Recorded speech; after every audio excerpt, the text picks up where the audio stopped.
Javier me ha colocado a traición, era una traición previsible, una presentación de nuestro invitado de hoy, que es el profesor y catedrático de la Universidad Jaume I de Castellón, Manuel Chust. Supongo que lo ha hecho pues, por afinidad temática y cosas por el estilo. A ver, la trayectoria de Manuel Chust es ya a estas alturas muy larga y muy consolidada. Empezó, somos de la misma quinta, lamentablemente en ambos casos. Empezó, como empezamos muchos, que trabajamos en aquellos años, en los años 80, principios de los 90, sobre cuestiones relativas a la transformación fundamental de la sociedad española en el tránsito del antiguo régimen a una sociedad capitalista, burguesa, liberal, como queráis llamarlo.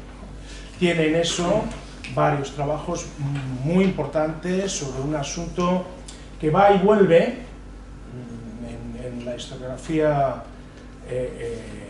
hispánica, digamos así, que es el de la milicia nacional. Sin embargo, de unos años a esta parte, y con muy buen criterio, Manuel Chust desvió su atención hacia el lugar que hoy la ocupa todavía. Es un lugar muy amplio, que es América Latina. América Latina en el periodo de la revolución, en el periodo de las independencias.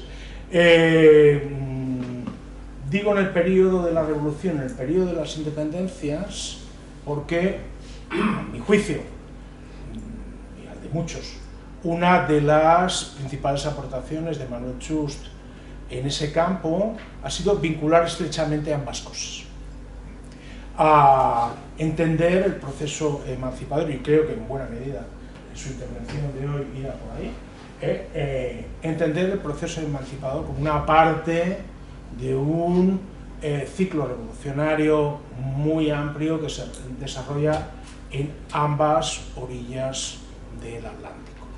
En los últimos tiempos ha habido ocasión de pensar sobre eso, repito, a ambas orillas del Atlántico con motivo de centenarios varios. En las Américas, con motivo de los centenarios en torno a determinados procesos de independencia, que algunos, como el de México, se adelantaron indebidamente, fuera de tiempo, por aquello de empezar ya prontito, y en el caso español, todo el conjunto de trabajos que ha venido vinculado a la conmemoración del trienio constitucional de 1820-1823. El libro que tiene Javier en las manos, que es muy reciente y que han editado a Manuel Chust y Ignacio Fernández Sadasola, y que tiene, como veis, un volumen considerable, resume con una enorme cantidad de aportaciones el caudal historiográfico vertido no solo en estos últimos años, sino en años anteriores, sobre este asunto, que, aunque desde el punto de vista oficial no ha sido recibido, digamos, con los honores que correspondería, me refiero al trienio constitucional, su conmemoración y demás, desde el punto de vista historiográfico sí que ha significado un paso muy importante en términos académicos. Hoy en día contamos ya con un bagaje muy notable de obras, repito, a ambos lados del océano, referidas a ese periodo concreto. Esas obras tienen fundamentalmente un carácter político, también militar. Quiero recordar que Manuel también se adelantó en ese terreno, tiene un libro sobre héroes y acción militar. Los héroes suelen estar juntos con la acción militar en España y en América en ese periodo, y actualmente seguimos en ello, intentando consolidar esa avalancha historiográfica que se ha producido en ambos lados del océano los últimos años. Por eso, y él os dará más información al respecto, seguro que lo va a hacer, por eso en el otoño que viene se va a celebrar un magno congreso de historia de América Latina, otra de las características, de los rasgos específicos de Manuel Chust en el panorama historiográfico español es reconocer la importancia de lo latinoamericano, no solo para la historia española, sino en general para la historia mundial, en el que se profundizará en esa importancia de lo latinoamericano y de ambos lados del Atlántico en un periodo más amplio, en toda la contemporaneidad, siglo XIX y en el siglo XX. Quiero que estéis atentos a las convocatorias que lleguen al respecto, porque se va a tratar del mismo modo que la acumulación de producción historiográfica en los últimos 3 años ha significado un hito muy importante. Ese congreso también lo va a ser, no solo para la historiografía española, sino en general para la comprensión de la contemporaneidad en un marco más amplio. Después de deciros estas cosas muy impresionistas, yo os dejo con Manuel, que él os contará lo que desee contar. Muchísimas gracias. 45. Sí, perfecto. Sí, sí. Si me paso, me dices. Bueno, muchísimas gracias, muy buenos días. No es un protocolo, de verdad estoy muy contento. Es un placer para mí volver a esta universidad. Comentaba, en primer lugar, muchísimas gracias al profesor Javier Rodrigo, muchísimas gracias a Manuel Santirso, de larga trayectoria miliciana, como estaba diciendo, desde los 80 del siglo pasado. Decía que es un placer para mí volver a esta universidad.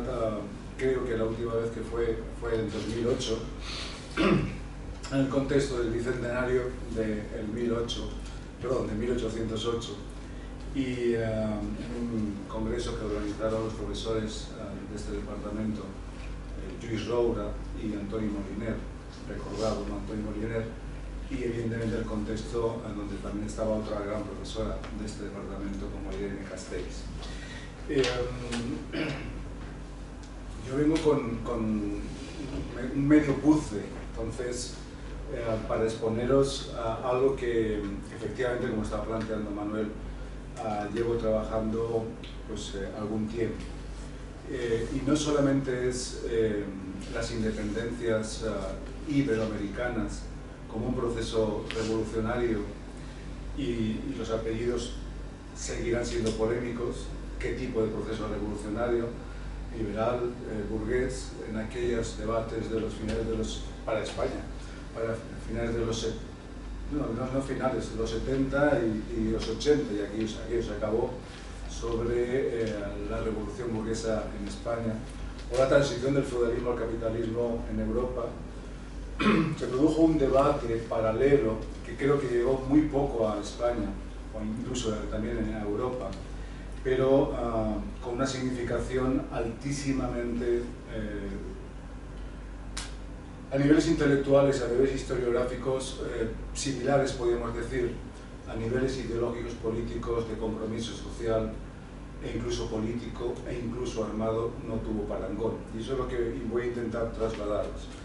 Aquí el entronque de los años 60-70 de cuestiones historiográficas como las revoluciones de independencia, o sin revoluciones, las independencias iberoamericanas, suscitó no solamente un debate historiográfico en esta pacífica, espero, aulas universitarias, sino que esto significó, además de esas aulas universitarias, un compromiso social y además ideológico y, como estaba diciendo, político. Y en ese contexto de los 60, 70 y 80, también el contexto latinoamericano, significó mucho más allá, con todos los respetos, de unos mayos europeos, sino a un contexto, evidentemente, de dictaduras, bueno, pues similares también a la española, de lucha armada y además de conflicto, evidentemente, ideológico-político bajo algo que creo que nosotros percibimos en parte, y en América Latina se sienta mucho, y es bajo un gran imperio, en donde no solamente actuó desde principios de siglo y sigue actuando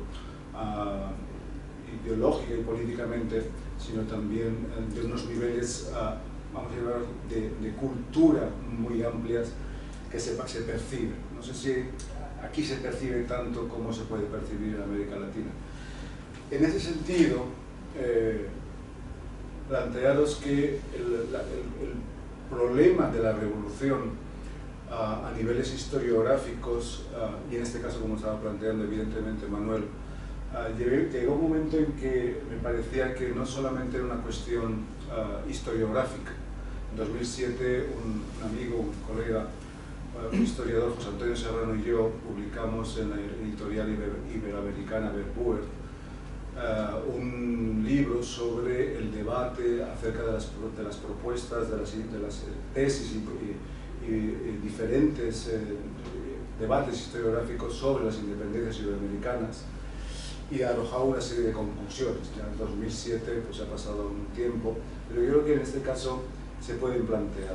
Ahora, ahí nos dimos cuenta, evidentemente unos años antes de concluir ese libro, que el tema de las independencias obviamente no era un tema cualquiera histórico, y era un tema que se habían escrito muchas páginas, muchos libros, muchos artículos, se seguirían escribiendo tantos así, y se volverían a seguir escribiendo. Es decir, es el tema central, nodal, de algo como es la fundación no solamente del Estado, a discusión, sino de la nación, y mucho más del nacionalismo, y cómo penetró y sigue penetrando día a día en una estructura social en donde lo que puede primar es la gran heterogeneidad, la gran desigualdad, y algo que en Europa también se mantiene, pero yo creo que en España está empezando, más o menos, o no nos damos cuenta,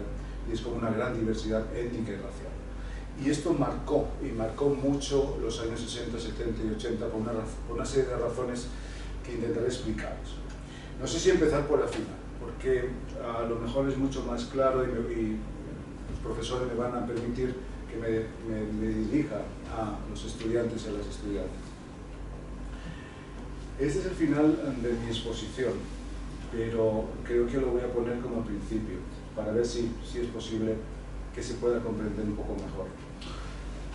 En resumidas cuentas, en ese nivel historiográfico, es decir, de analítico y de planteamiento de tesis sobre qué pasó entre 1808 y pongamos 1830, aunque podríamos cerrar a 1825, el año que viene será el bicentenario de Uruguay y Bolivia, los dos estados ya que se conforman al final de esos años. Es decir, ¿qué pasó en 17, 20 años en donde todo un continente se descoloniza? Y a partir de aquí podemos seguir debatiendo si hubo colonias, si no hubo colonias, si hubo virreinato, si eso fue una revolución, si fue una revolución política. La mayor parte de las tesis en general asumidas, vamos a decir, por una historiografía progresista, no solamente en un sentido ideológico, sino también metodológico y teórico, y evidentemente por un campo muy amplio del materialismo histórico, seguramente más amplio que el registrado en Europa, por diversos factores que ahora os intentaré explicar. La consecuencia de todas esas cuestiones es que si jalonamos las vertientes de las tesis centrales que van a explicar o que intentaban explicar y se proliferaron no solamente en América Latina, sino también en Estados Unidos y en Europa, es que en el marco de los años 50-60, más bien los 50, se enuncian el concepto y el planteamiento de las revoluciones atlánticas. Palmer y Baudeschot van a un gran congreso mundial en Roma en 1955 y proponen una tesis de 80 páginas en francés que lo que sucedió en América Latina desde 1808 al 25, en realidad, no solamente en América Latina, sino entre 1808 y los años 20 y 30, en el resto del mundo, en realidad era una copia de la Revolución Francesa y de la independencia de Estados Unidos, más o menos.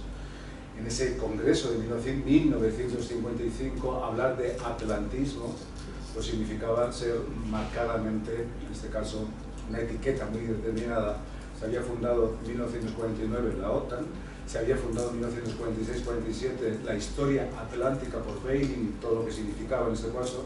Era la contrapartida en esta cuestión de debate frente a lo que significaba Brodel y lo que significaba Anales en un giro de explicación de la civilización occidental del Mediterráneo frente a un Atlántico totalmente desconocido, y cómo ese planteamiento no solamente llegará hasta los años 80 y 90, si aún sigue. Entonces, nosotros podemos ver cómo se siguen hablando. Obviamente el contexto es diferente, el contexto ideológico político es diferente, o no tan diferente, no sé,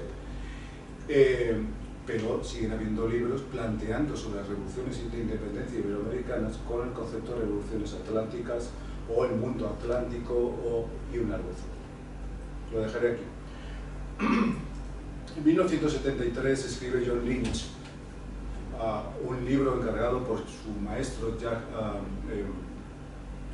John Green, de la Universidad de Nueva York, que le encargan una historia de las revoluciones, así, especialmente modernas, y se lo encarga a las fundaciones que están actuando en Estados Unidos, entre ellas todas que sabéis, incluso la Kellogg's, que aún sigue manteniendo, porque en los años 70 hay un fantasma que sigue recorriendo ya no solamente Europa. El problema ya no es Europa, casi, el problema es el resto del mundo, y especialmente América Latina, pero también Asia y por supuesto África. Y John Lynch, que es especialista ya ha escrito un libro sobre la monarquía de los Austrias, escribirá otro sobre la monarquía de los Borbones, escribe las revoluciones de Hispanoamérica. Lynch en su introducción dice: Brasil es un mundo, yo no sé nada del mundo, es muy sincero, y entonces captura todo ese planteamiento de las revoluciones de Hispanoamérica, de independencia de Hispanoamérica, sin un subcontinente como es Brasil. Okay. Pero lo que plantea John Lynch desde una vertiente de la historia, pongamos que social y material, pero no materialista, la parte ya más Tory de esa historiografía, lo que plantea es que en realidad la explicación de la independencia fue un neo-imperialismo frente a que había impuesto la monarquía, la corona borbónica desde 1701, y que se habían revelado los sectores dirigentes comerciales especialmente, pero también hacendarios, que era un criollismo, ¿no? La parte blanca. Bueno, ese libro de John Lynch se traduce al español en el 76 en Ariel y va por la 14, 15, 16 ediciones, y es uno de los libros, aún si no funciona como manual, uno de los libros emblemáticos en las universidades españolas y en una parte fragmentaria de las universidades latinoamericanas. Estados Unidos no sé lo que explican en este momento, si John Lynch explican otras cosas. Neoimperialismo, en este caso, años 70. La segunda cuestión es todo el planteamiento que no nos llega, pero sí que en América Latina, sobre el planteamiento no de la URSS, sino del bloque de países que están dentro del Pacto de Varsovia, como la RDA, la República Democrática Alemana, RDA, pero bueno, la parte de la República Democrática Alemana en donde estaba dividida, obviamente, Alemania. En la RDA, en Leipzig, la Universidad de Leipzig, hay un centro que ahora se ha convertido en un centro global, de historia global, pero que en esos momentos es un centro de comparación de las revoluciones, a secas. Y es una escuela fundamental. Markov, antes Lambrecht, pero Markov, y uno de los alumnos de Markov, que estudia, Markov es un especialista en la Revolución Francesa, uno de esos alumnos es Kosok. Kosok, Markov le indica: usted tiene que estudiar América Latina, a ver qué pasa ahí en el siglo XIX. Y Kosok, la directriz no es una, Kosok le iban bien los idiomas, entonces prácticamente ya sabía español, y se va a Río de la Plata. Y Kosok lo que plantea es una cosa muy interesante, que es el contexto que voy a intentar explicaros, el contexto no de las revoluciones atlánticas, no de un neoimperialismo, sino lo que plantea es si esas revoluciones de independencia son revoluciones liberales burguesas. y el concepto son dos. Uno, mejor dicho, son planteamientos de revoluciones burguesas y liberales. ¿Quién protagonizó esa revolución como capa dirigente y que evidentemente qué fuerzas sociales entraban en esta cuestión? Kosok, que pertenece a una escuela, Kosok está, como algunos historiadores e historiadoras, se mueve entre dos frentes. En el campo occidental es sospechoso, obviamente, de oriental y de ortodoxo, marxista ortodoxo. En el campo de la verdad es mirado con lupa porque piensan que es un heterodoxo. Entonces ahí se mueve en dos frentes bastante incómodo, pero sí que le dan permiso para viajar y tiene una influencia determinada a Sudamérica, especialmente Río de la Plata, Argentina, Uruguay y evidentemente en México, porque es donde se publicará, al igual que en Buenos Aires, su obra. Intentaré explicaros por qué ese planteamiento de Kosok. Y luego vienen los 80, en donde empiezan a triunfar unas propuestas ya más eclécticas, digamos así, quizá menos ideológicas, pero más eclécticas, en donde aparece no el colonialismo, sino aparece quién está sometiendo a esos territorios coloniales a unas estructuras imperiales. Y entonces aparece a finales de los 70 y 80 toda la problemática de los imperios, el enfrentamiento de esos imperios y la capacidad de sus imperios. Por lo tanto, atlantismo, neoimperialismo, neocolonialismo, revoluciones democrático-burguesas o revoluciones liberales y su significación, ahora os intentaré explicar, y en cuarto lugar, por sintetizar, el imperio, los imperios, en este caso. Bueno, ese es el final, pero ahora el desarrollo para, en este caso, que veáis, y lo voy a hacer lo más rápidamente posible, es que desde el punto de vista interpretativo de los años 50, 60, 70, hay un gusto, hay una preocupación especial, un gusto entre comillas, desde el campo de las izquierdas, no necesariamente marxistas, pero sobre todo evidentemente desde el campo del materialismo histórico en sus distintas versiones, en sus distintas modalidades que se van a desarrollar después de la Segunda Guerra Mundial hasta ese momento.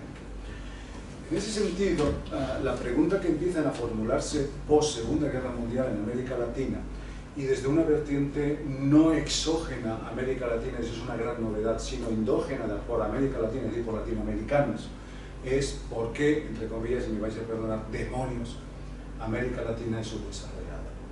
Y la segunda pregunta es cómo salir de ese subdesarrollo.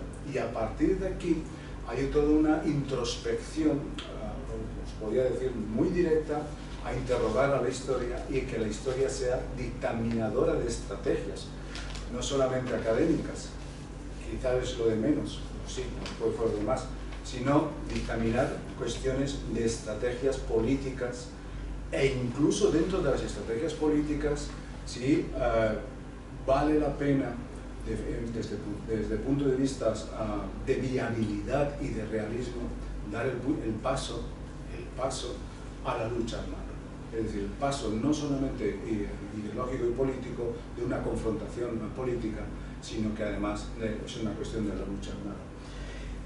En ese escenario, a mi forma de ver, hay una gran evolución, que es lo que voy a intentar explicaros en esta primera parte. Si voy muy deprisa me lo decís, y si no, pues bueno, sí, tendremos un tiempo de preguntas para aclaraciones.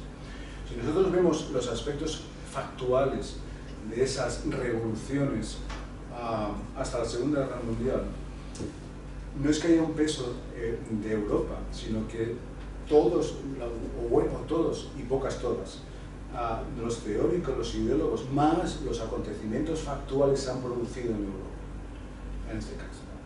Podemos remontarnos a 1640-49 con la Revolución Inglesa, que era muy lejana, pero se rescata, Christopher Hill y todos los demás, que empiezan a recuperarla en los años 60, 70, pero evidentemente un gran tótem, para bueno, para malo, para construir modelos y para decir que los demás nunca existimos y por lo tanto es un nivel de fracaso altísimo, fue la Revolución Francesa. Prácticamente desde los inicios, eso posteriormente, como bien sabéis, de los 1820, 1830, de Michelet y Nervo, etc., y luego de Jean Jaurès en el siglo XIX, alguien muy emblemáticos y además comprometidos los dos políticamente, con las revoluciones del 30 y 48, las revoluciones que no llegan a materializarse incluso como la Comuna, 1917 Rusia. Y por lo tanto se establece todo un fenómeno revolucionario, muchas veces sin caracterizar el apellido de esa revolución, y a veces con un hilo continuo y poco histórico y muy ahistórico, revolucionario en este caso en Europa. Francia es un modelo y, como bien sabéis, incluso hay comparaciones y una línea de continuidad en donde se establecía también un modelo de continuidad en 1917 en Rusia. En realidad, como bien sabemos, la Marsellesa se canta en la estación de Finlandia recibiendo a Lenin, o se canta en la Primera República cuando se proclama también, perdón, la Segunda República en España. Aquí en este caso me parece que además hay una simplificación, y lo digo como crítica, en donde esas revoluciones empiezan a consolidarse especialmente a un factor, y es no solamente las propuestas de la Primera Internacional y mucho más de la Segunda Internacional, en donde el elemento clave para toda esa cuestión es una dicotomía de una lucha de clases, en donde cada vez se va a visualizar mucho más por el propio crecimiento, primero el desarrollo y luego el crecimiento del capitalismo, dos contendientes. Uno van a ser la burguesía, que ha desaparecido, los medios de comunicación. En España no hay burguesía, hay CEOs, hay empresarios, grandes empresarios y un largo etcétera, pero burguesía no hay, y evidentemente el proletariado. Pero ese proletariado va a caracterizar los modelos establecidos, como bien sabéis, especialmente para Inglaterra, para Alemania, para Francia, los países no desarrollados, por esa palabra no existe, sino los países emergentes, los países que han iniciado su industrialización, una caracterización claramente del obrero fabril, ¿no? O claramente del obrero industrial. Entonces, esto va a pesar incluso en la propia historia española, en donde una corriente muy economicista empezará a contar chimeneas, y si las chimeneas no son la misma cantidad de chimeneas que en Manchester, o especialmente en Liverpool, pues entonces el resultado es que no hubo revolución industrial en España, como tampoco hubo en Inglaterra, como tampoco hubo en Alemania, y como por supuestísimo, cuando esto se aplica a los años 20 del siglo 10-20 del siglo XX en América Latina, no hay revoluciones industriales casi por ninguna parte. Luego, no hay un movimiento obrero más que en aspectos muy centrales, puntuales de algunos países. Luego, ¿quién hace esa revolución? ¿Quién fue el protagonista de esas revoluciones? Porque además hay otro silogismo. Si no hubo movimiento obrero de esas formas, al menos como en europeo, entonces tampoco hubo una burguesía. Y si no hubo una burguesía, una burguesía nacional, una burguesía potente, si no había esos dos contendientes, pues entonces la pregunta central, que ahora la formularé, es ¿qué demonios, qué sociedad, primero, había entre el siglo XVI y el XVIII en América Latina? Dos, ¿qué tipo de sociedad había en América Latina en el XIX? En el XX podía quedar un poco más clarificado. En los años 50, y no solamente para América Latina, sino también para Europa, especialmente para Europa, empieza a haber un debate entre dos grandes economistas para dilucidar una pregunta clave del materialismo histórico. Un materialismo histórico muy determinado, como es el norteamericano, Paul Sucy, y un materialismo histórico muy determinado también, como es el británico en los años 50, a partir de los años 50 y 60, como fue Maurice Duff. El planteamiento en este caso es ¿cuál es el origen del capitalismo?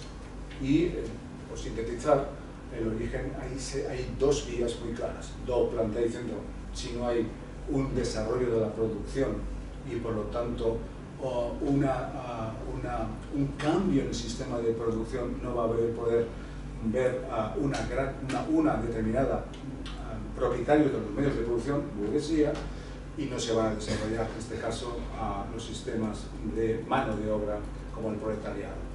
Sucy lo que plantea desde el año 50 y tantos, no me recuerdo, 55 56, es que hay vertientes determinadas del desarrollo, es decir, no solamente el crecimiento, sino el cambio de sistema económico de determinadas sociedades que están en el capital distribuidor, en el capital de distribución, es decir, en el comercio. Y por lo tanto, los sistemas comerciales actuaron como disolventes de la antigua región y no pone además dónde. Europa, pero sobre todo, evidentemente, esto queda registrado y recepcionado, como intentaré explicaros, en los años 60-70 por economistas latinoamericanos, en donde verán a un gran sistema de circulación y de comercial, el desarrollado en los dos imperios españoles y portugueses en América Latina, como no solamente indicios de capitalismo, sino como sistemas capitalistas. Y ahora os reconectaré con cómo esto se va a traducir en muchas, como decía, estrategias, no solamente a niveles políticos, sino también incluso armados. Llegaba la Tercera Internacional, después de que triunfe la Revolución Rusa, no en el 17, sino en el 21, como bien sabéis.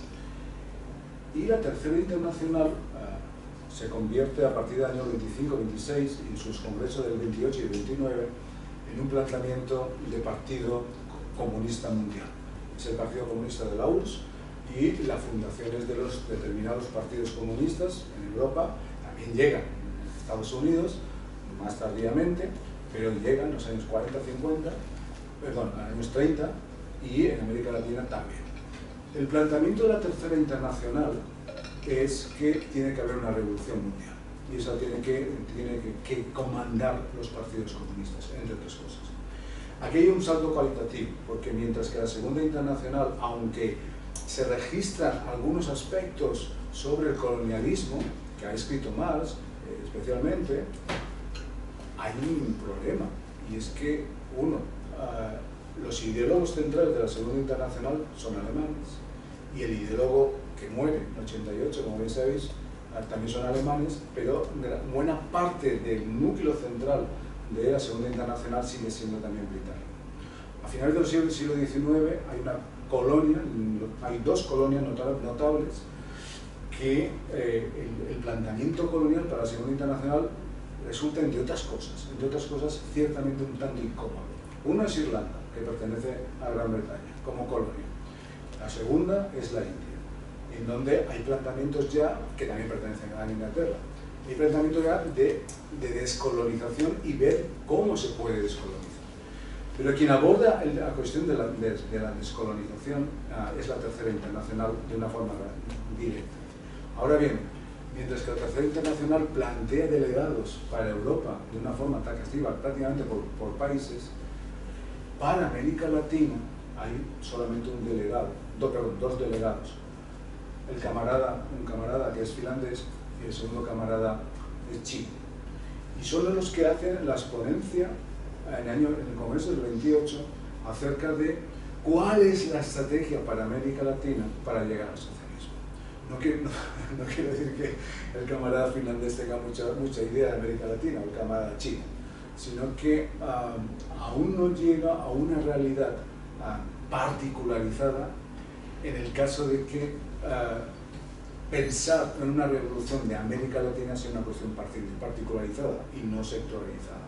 Pero bueno, con toda esta cuestión será muy interesante porque los planteamientos de la Segunda Internacional llegan más allá de su disolución en los años 40. Porque los partidos comunistas en América Latina son minoritarios, obviamente hay contextos de dictadura, aún todos en la clandestinidad, muchos en el exilio, pero requieren son muy organizados y impactan mucho en la intelectualidad latinoamericana. Y hay un planteamiento central, y es que el dictamen de esos partidos comunistas herederos de la Tercera Internacional es que la realidad de América Latina son tres cosas. Uno, semi-independiente; dos, semi-feudal; tres, semi-colonial. Todo era semi, pero eran colonial, eran dependientes y eran, en este caso, coloniales y feudales. Aquí se planteará otro gran debate que os intentaré explicar, y es, una vez más, que sociedad tenía la sociedad americana entre el siglo XVI y XVIII para dictaminar qué supuso las independencias, si supusieron una reforma, si supusieron una revolución, qué tipo de revolución, una revolución política solo, descartadísima que fuera una revolución social, porque en el siglo XX, ni más ni menos que los partidos comunistas y evidentemente toda la izquierda, aún tenían una percepción de la realidad que si les decían que eran dependientes, por supuesto que sí, si les decían que eran feudales o semi-feudales, veían muchos elementos, en este caso de servidumbre, de atraso, de sectores muy arcaicos, esto de peonaje y un largo etcétera, y si dijeran que era colonial, pues me iban a decir semicolonial, somos independientes de facto, dependientes, perdón, de hecho, dependientes de facto, y no de ese colonialismo ya no español o portugués, sino de los de arriba. Toda esta cuestión empezó con una cuestión, evidentemente, de decir, bueno, cómo se producía en América Latina o cómo se producía en Europa, con la cuestión del modo de producción. Y la tercera internacional, evidentemente, dentro del estalinismo, pero no acaba de remediar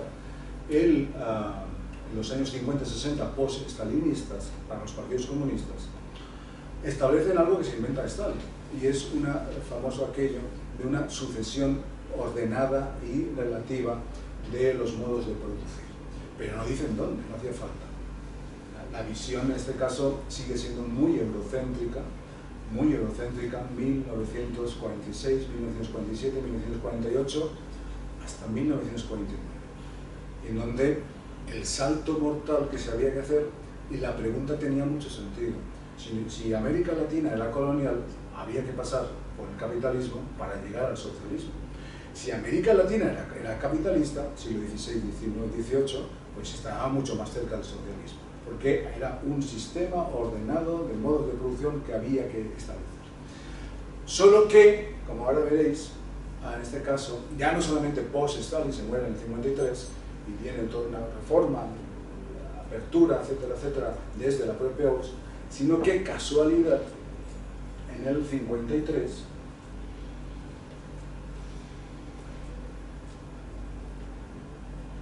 aunque Marx había dicho, por favor, nunca publiquéis mis notas al margen de mis textos, pues se publica, que son los Grundrisse, las notas de Marx, en donde se publican en la RA 53, levantándose el estalinismo y ya lo publican, y esas notas al margen de sus textos de la economía, elementos fundamentales para la economía crítica, llegan rápidamente a Buenos Aires.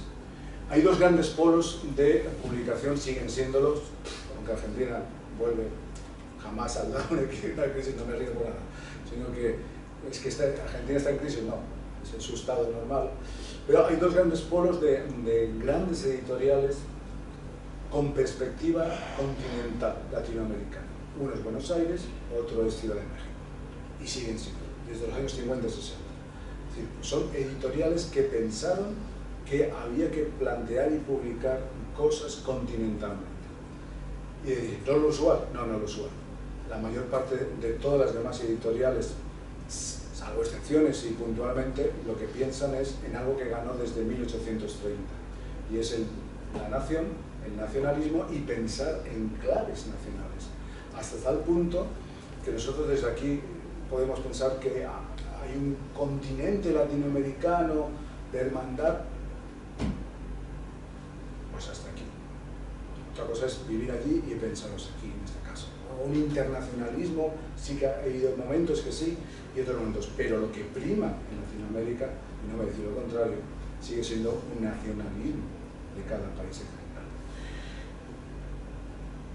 Se publica en el 53 los elementos, las Grundrisse, y entonces lo que sucede es que esto se rompe, porque se introducirá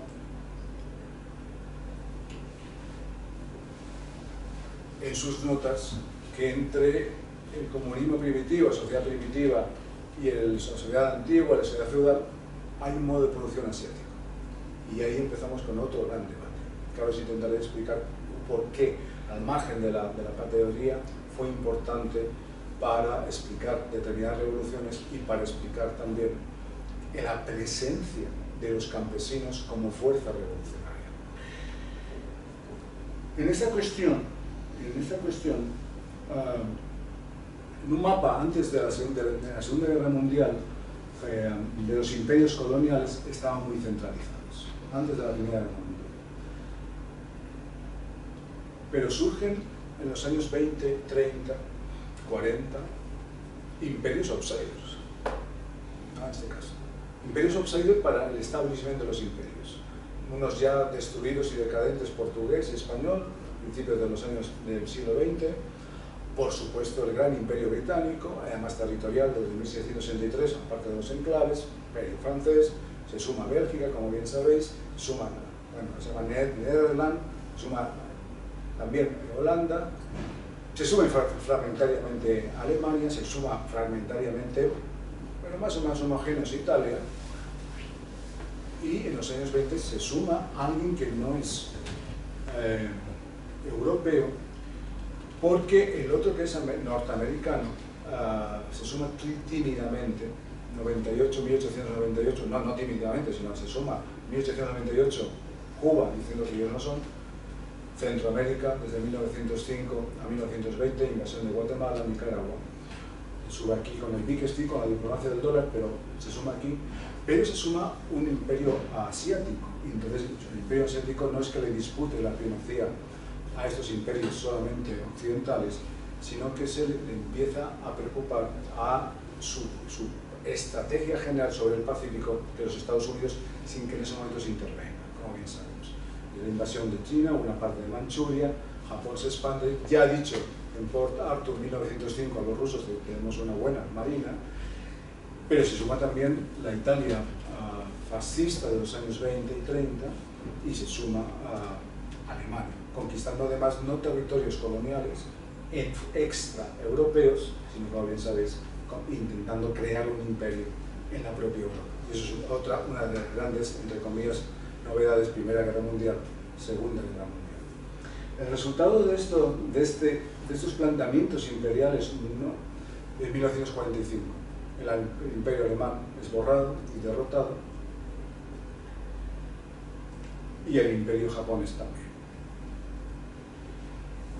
Solo que en ese contendiente pues empiezan a haber dos contendientes claros, porque los imperios occidentales, Francia, Inglaterra, Gran Bretaña, Italia derrotada, Bélgica, han salido muy mal parados de la Segunda Guerra Mundial. No solamente por su capacidad de infraestructura, sino porque están endeudados militar, armada, económicamente, especialmente de Estados Unidos. Entonces, como bien sabemos, esos imperios se van a desmoronar, incluso saliendo realmente de Vietnam en 1955. Sigue siendo de Dien Bien Phu, pero eso se desmorona en Asia y se desmorona y se va a empezar a desmoronar escalonadamente en África. Solo que uno de esos imperios, por llamarlo imperio, podríamos decir sí o no, su bandera se confunde, porque es no solamente un Estado, sino además una ideología y una práctica política. Y aquí empieza, como bien sabéis, una confrontación que también eurocéntricamente se llamará Guerra Fría, porque la Guerra Fría solo acontece en Europa, mientras que hay una guerra, sin decir caliente, en África, en Asia y evidentemente también en América Latina. Japón queda también derrotado y arrasado, se celebra el reparto, aquí no está Francia, pero va a estar. Hay una cuestión colonial después de la Segunda Guerra Mundial. Hay una cuestión colonial que, por el derrumbe de esos imperios desde el 19 europeos, por la emergencia de dos imperios que han asomado, pero que ahora han asomado a principios del siglo XX, pero que ahora van a tener una presencia notable, en resumidas cuentas, las raíces de estudiar el colonialismo sin poner continentes es un deber y es una asignatura ya desde los años 50 60. ¿Dónde? En las universidades especialmente. Ahora, no se estudia en general desde la historia, porque a excepción de, hablo para América Latina, podríamos hablar para España, porque a excepción de las grandes universidades, la UNAM, la UBA, la UNAM en México, en Buenos Aires, en la Universidad de Buenos Aires y otras, algunas más, no hay escuelas de historia, no hay facultades de geografía e historia. España tampoco. Son los años 70, donde empiezan a crearse facultades de filosofía y letras, digo, salvo las grandes universidades. Son los años 70.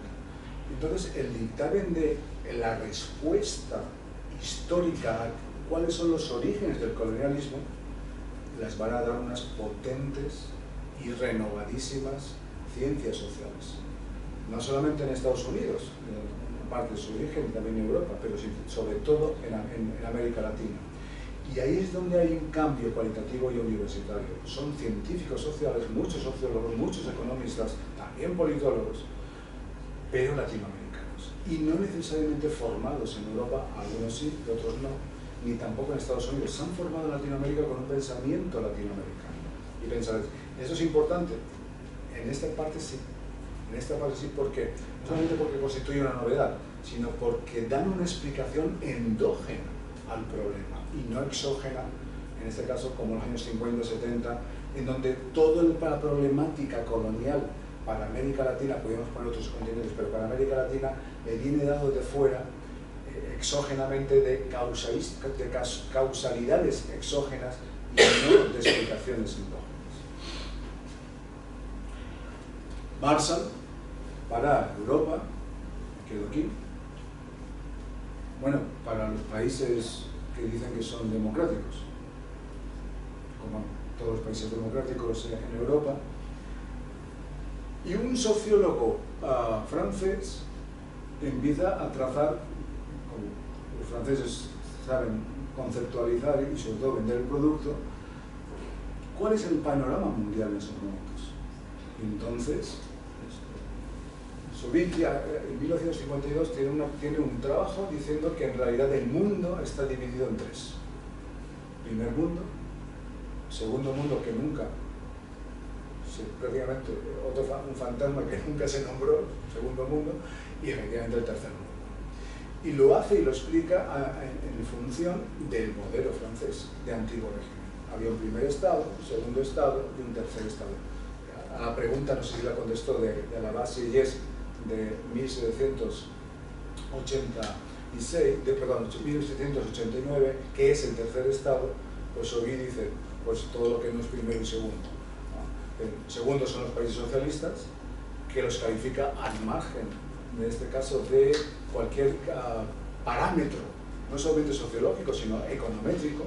Primer mundo, aquellos que cumplen una serie de determinadas características econométricas, renta per cápita, natalicios y un largo etcétera. Tercer mundo, el resto. España para ese momento nos atribuyeron durante bastante tiempo, en la época desarrollista, ¿no? Finales de los años 60, 70, que estábamos en vías de desarrollo. Pasaban los años y siempre estábamos en vías de desarrollo. Para no decir que éramos tercer mundo, y evidentemente la realidad es que no eran primero.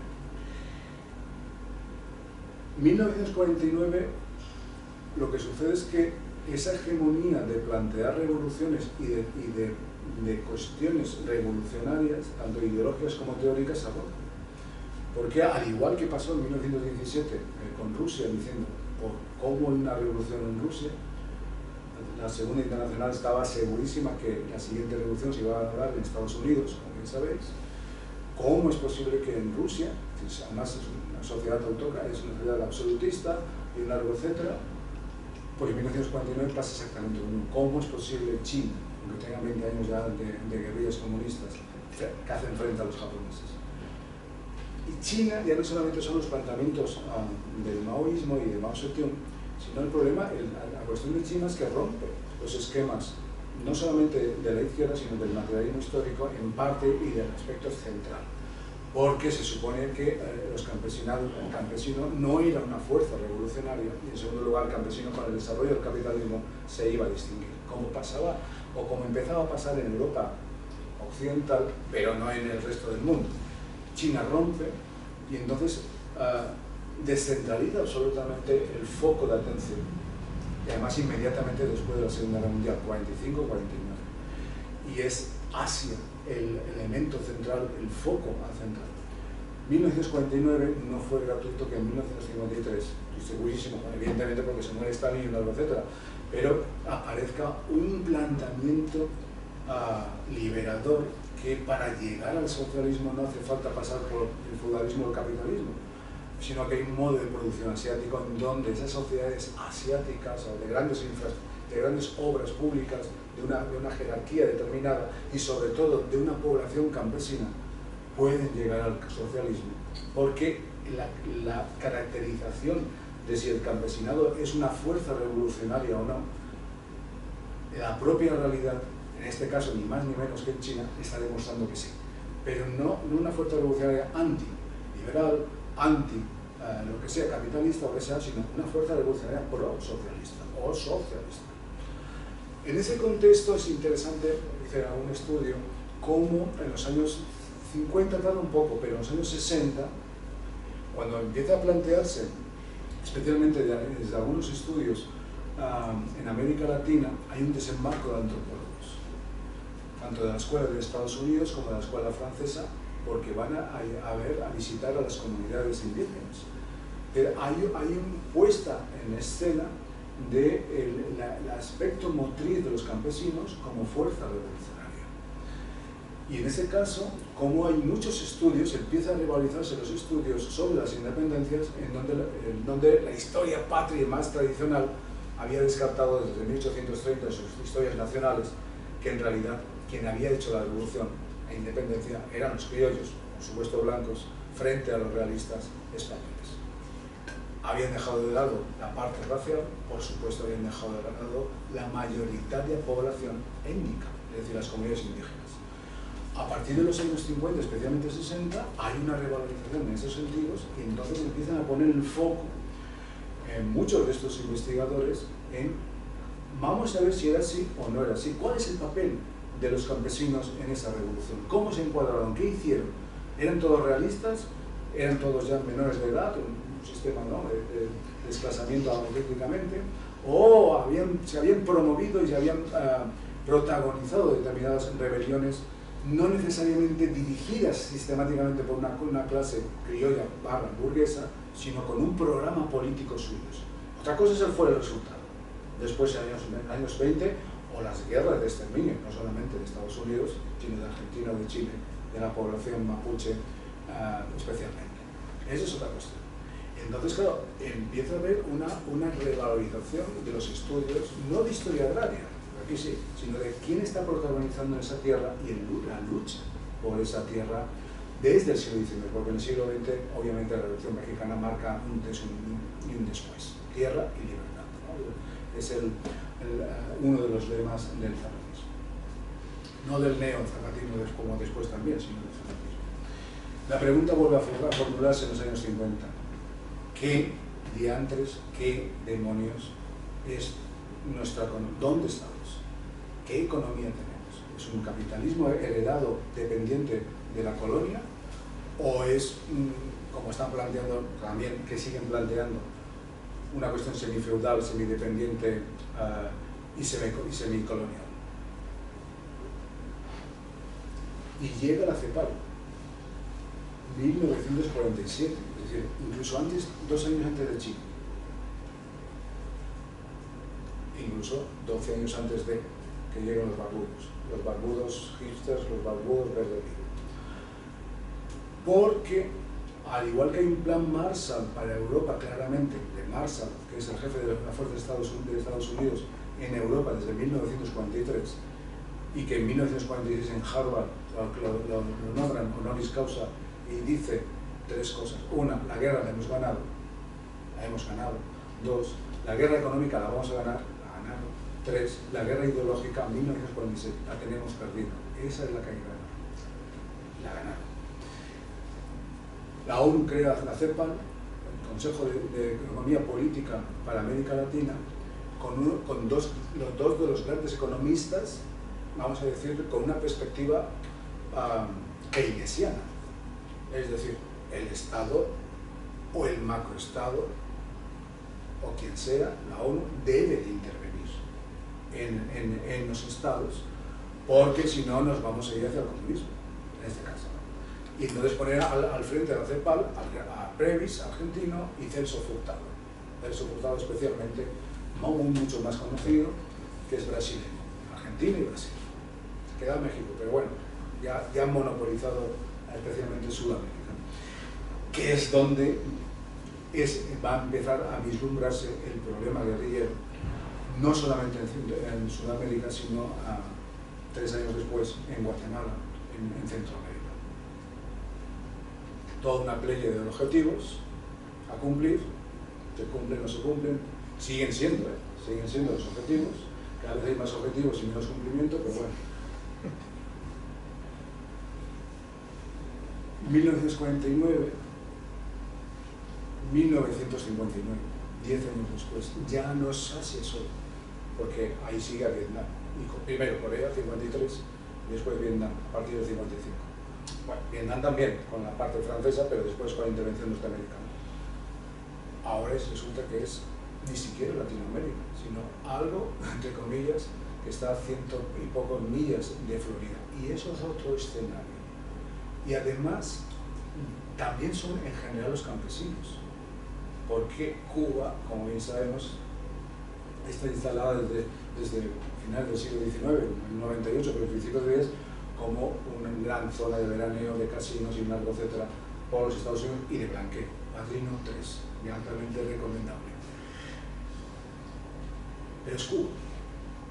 Eso es otro escenario, como bien sabéis. Y además aquí hoy va a impactar directamente en esos planteamientos de las ciencias sociales y evidentemente de la historiografía para Latinoamérica, en el sentido de pensar cómo podemos llegar al socialismo, ¿no? Ya está el ejemplo. Ya no hace falta ya teorizar más. Ya no hace falta tanto preguntar a la historia. Si somos semifeudales, somos feudales, somos capitalistas, todos dependientes. No. Ahí está el ejemplo. En general, unas formaciones integrados mayoritariamente de campesinos, obviamente dependientes de un imperialismo muy agresivo económicamente por Estados Unidos, pero lo fundamental.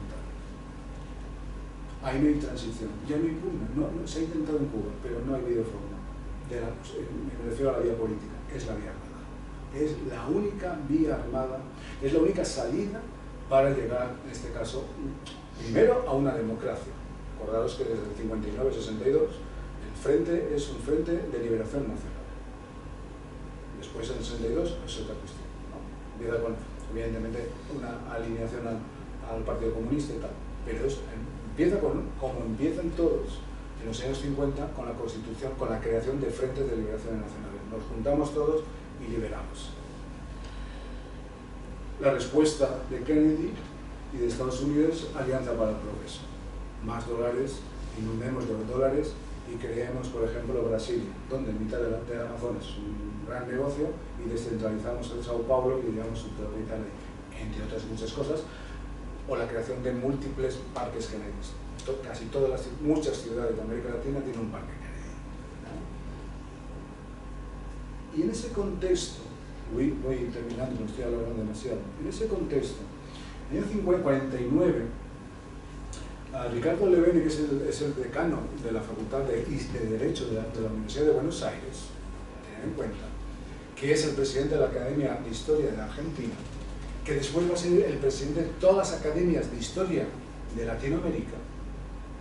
En este caso, publica un librito, primero una conferencia, luego un librito en el 51, y fijaros dónde lo publica, en Australia, es decir, en Madrid. El planteamiento es: las Indias no eran colonias. El planteamiento es desde el derecho indiano, empiezan a ver todas las leyes de Indias y la nueva recopilación de Indias, si en esos miles de páginas de esos derechos indianos pone la palabra colonia. Y la conclusión es: no pone colonia. Luego, las Indias no eran colonias, eran factorías, eran dominios, la palabra es dominio, y por lo tanto el contexto es decir, tanto colonialismo, tanta explotación, tanto no sé cuántos, pero las fuentes dicen que no éramos colonias, hasta tal punto que la Academia de Argentina logra que los manuales de historia de Argentina, desde el 50 hasta los años 70 y 80, incluso en la dictadura, borren en la enseñanza secundaria cualquier signo de decir que el imperio colonial, el imperio español era un imperio colonial, sino que era el dominio español o el sistema de dominación española. Contexto evidentemente anticolonial, contexto evidentemente antiimperialista, tanto en Asia como en África, y la respuesta desde dentro, obviamente contra-revolucionaria y contra sistema colonial. Es decir, una vez más, el estudio de la historia no fue gratuito. Salta la enseñanza, salta la didáctica, salta evidentemente la ideología, salta a la política, salta a los movimientos guerrilleros, en todas partes. Salud. ¿Quién teoriza sobre el modo de producción asiático? Pues los sociólogos franceses, prácticamente. Y monopolizan aquí en esta casa el debate. No me paro mucho más aquí. Bueno, sociólogos franceses que René Barta finalmente, evidentemente, desde México está exiliado, está autoexiliado y sigue viviendo. Ahora, desde los años 30 y 40, por ser justos, hay opciones, pero opciones borradas. Una es la de Mariátegui. Mariátegui en 1928 escribe En busca del Inca. Es decir, vamos a buscar a los campesinos, y está planteando que desde el Partido Comunista Peruano lo tiran claramente en el 29, lo expulsan, quiero decir. Está planteando que, de acuerdo, pero en el Perú hay que analizar la realidad social. Y para llegar a donde queramos hay que ser consecuente en este caso, y lo hace desde la historia, obviamente. O los manuales de la URSS, cómo se traducen y se publican en español en muchos estados, especialmente en México, también en Argentina, pero también, por ejemplo, llegan a Perú. Un gran debate. Un gran debate que os podría desmenuzar, no lo voy a hacer, pero llega con fuerza a una serie de economistas, la mayor en estos momentos brasileños, en donde Darcy Ribeiro es nombrado rector de una reciente universidad y de una reciente ciudad, Brasilia, la Universidad de Brasilia. Y se lleva, ni más ni menos, ficha a Tetonio dos Santos, Vania Lamirria, que es su mujer, y Ciro Famario y Ciaffarelli. Se los lleva, y entonces se salen todos pertenecen al Partido Comunista Brasileño, se salen antes que los tiren, y lo que plantean la teoría de dependencia es algo contranacional, pero muy rupturista. Es decir, ¿cómo salir del subdesarrollo en América Latina? Y en síntesis, los independentistas dicen, no hay salida. No hay salida. No nos van a dejar. Ni la CEPAL, ni aunque nos inundemos de dólares, y lo hacen desde Brasilia, en donde han llegado todo el plan a la Alianza para el Progreso, millones de dólares. No hay salida. Lo que están diciendo, junto con alguien que empezará a teorizar, como Regis Rebré, que es en esos momentos mano derecha de Fidel, no hay salida. Lo que están diciendo es que la salida es la lucha armada. Años 60, años 70. Ahora, los teóricos de la dependencia, desde la vertiente analítica evidentemente de una economía maximalista, ven en el capital comercial de la colonia no indicios del capitalismo, sino el capitalismo. Luego, con lo cual, lo que están planteando es que se suman a las teorías circulacionistas, después será Emmanuel Wallerstein con el sistema mundo, los años 80, etcétera, etcétera, se suman a las teorías circulacionistas y dictaminan. ¿Cuál es el origen? La pregunta, una vez más, ¿cuál es el origen del subdesarrollo de América Latina? La colonia española o portuguesa. Y entonces empiezan a ver los libros La herencia colonial, al cual se estudian el radicalismo historiográfico norteamericano de los matrimonios fantásticos como historiadores, otra cosa es que yo discrepo de ellos, como Barbara y Stein, diciendo, ese es el origen. golpe de Estado en Brasil, acaban en Chile, el Chile de Salvador Allende, y les crean el Centro de Estudios Sociológicos, el Centro de Estudios Económicos y Sociológicos, el CESO famoso. Empiezan a producir en Santiago de Chile y se suma este señor, André Bundelfrank, que va a ser una pieza clave y controvertida. También milita en el Partido Comunista Austriaco, después en el alemán, llega a Estados Unidos y más ni menos que a Chicago, y antes a Chile y una vez, etc. No me da tiempo aquí. Y André Bundelfrank va a ahondar aún mucho más en el sentido de esa teoría de dependencia. Lo fundamental es que, como estaba simplemente remarcando, es que el planteamiento dependentista va a arrasar. Va a arrasar. Si vosotros leéis, no cualquier libro, sino cualquier libro que plantee el colonialismo, plantee el 19 y el 20 en América Latina entre los años 60 y los años 80, está impregnadísimo de la teoría de dependencia, incluido Eduardo Galeano, incluido Apenas Abierto de América Latina, incluido Gabriel García Márquez, incluido todo, llega absolutamente todo. Y aquí el aspecto central es que es una teoría latinoamericana, es una propuesta latinoamericana. Claro que a la teoría de dependencia se le sumará la teología de la liberación, por supuesto, entrará y entroncará exactamente igual. Y claro que se sumará la teoría de la liberación nacional, todos los frentes de liberación nacional, de los 50, 60, 70, incluso 80. Frente de Liberación Nacional Sandinista, Frente de Liberación Nacional Farabundo Martí, Revolución de Nicaragua, Revolución de Salvador, que no triunfó porque la aviación de Estados Unidos, cuando la guerrilla entra en El Salvador, bombardea la ciudad. Ese caso. Pero la otra vertiente no dependentista, una serie de historiadores, ahora sí, estos sí que son historiadores, no es que los demás son sociólogos y economistas, pero esa formación de historiadores, la mayor parte argentinos menos un brasileño, se van a las fuentes y rompen los esquemas, porque están demostrando sobre las fuentes, ya dejemos de teorías, sobre las fuentes, qué modo de producción era la colonia. Estaban con diversas manifestaciones, y entonces aparecen, pues, ni más ni menos que Garavaglia, Sempata, Sazaruria, La Clau, Ciro Farmarón Santoro Cartoso, que no tiene nada que ver con Fernando Enrique, o Schiaffardini. Y entonces plantean todo, pero sobre las fuentes de archivo, cómo se movía especialmente, claro, Sudamérica y el mundo andino y rioplatense. Sí que es cierto que se quedan aquí, ¿no? Porque ellos son de ahí, o porque han estudiado esas regiones, especialmente en un núcleo central como Tucumán y Potosí, que entroncan con todo el planteamiento, pero que no llegan aquí, de cuál es el origen del capitalismo en Europa, o esa transición del feudalismo al capitalismo, y que son todos estos intelectuales, y una cosa central. Solo quedan los 68, pero una cosa es este 68, más conocido, me quedo aquí, Vos Divino, no quiero decir que no fuera un momento duro, pero eso es un 68 y esto es otro 68.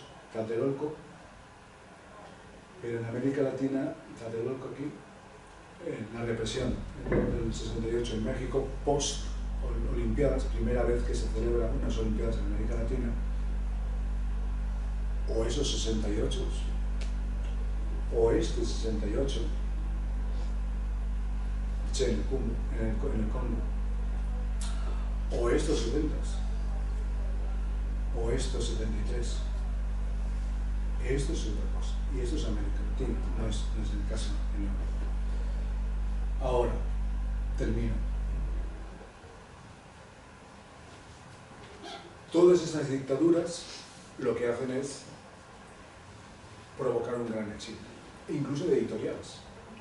Y entonces una gran editorial cuando existe, fragmentariamente, y no sé si es otra cosa o no, como siglo XXI, que se ha creado en Argentina, en el año 66, después del intento de Cordobazo, del golpe de Estado en Argentina, sale disparada a México. Y México es el país donde van a acumular no solamente el siglo XXI, o se va a crear el Fondo de Cultura hasta la prácticamente hecha.